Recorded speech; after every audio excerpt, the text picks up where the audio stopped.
Good evening. Another day, another life, another vlog. May nakita lang kasi akong pwede natin ngayon pag-usapan. Yung linabas na bagong memorandum ng LTO, yan. Nakikita niyo yan. Lahat ng expiration ng July 1 onwards. So maraming nako-confuse dito, no? Kasi yung iba nagtatanong sa akin, kasabay po ba dito yung mga nag-expired ng nakaraang linggo, nakaraang buwan, or yung latest? So, sasagutin natin po yan para maging malinaw lahat. Pero kung meron kayong idea din, please feel free na mag-comment dyan sa baba, no, sa message ko, para mapag-usapan natin and magkaroon tayo ng malinaw na kaisipan. So, dito lang naman sa sinasabing memorandum na to ng LTO na July 1 until further notice.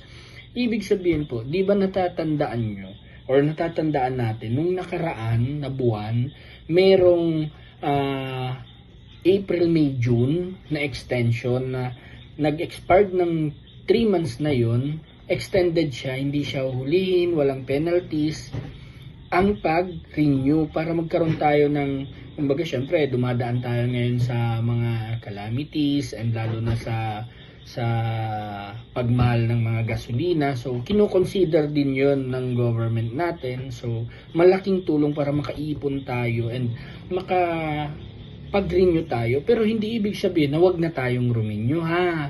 Kasi, syempre, bilang driver, bilang may-ari ng sasakyan, obligasyon natin yon.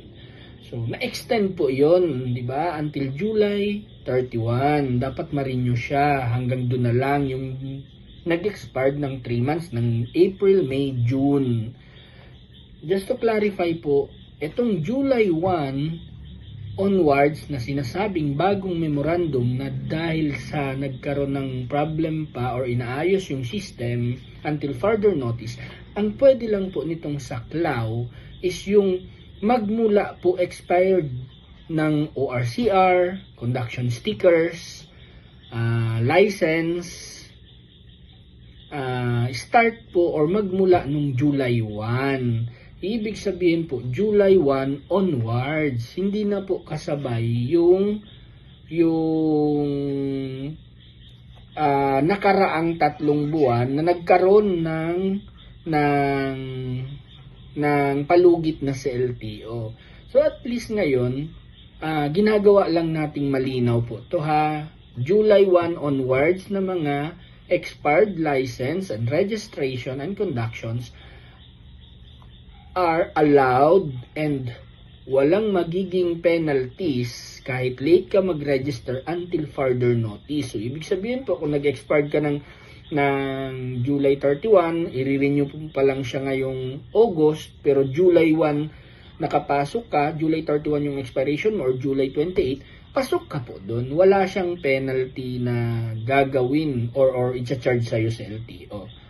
So, kung may tanong po, mag-chat lang kayo para mapag-usapan natin. Kung ano, para kahit ako malinawan din, no? Kung ano talaga. Pero para sa akin, yun ang pagkakaintindi ko. Night! Bye!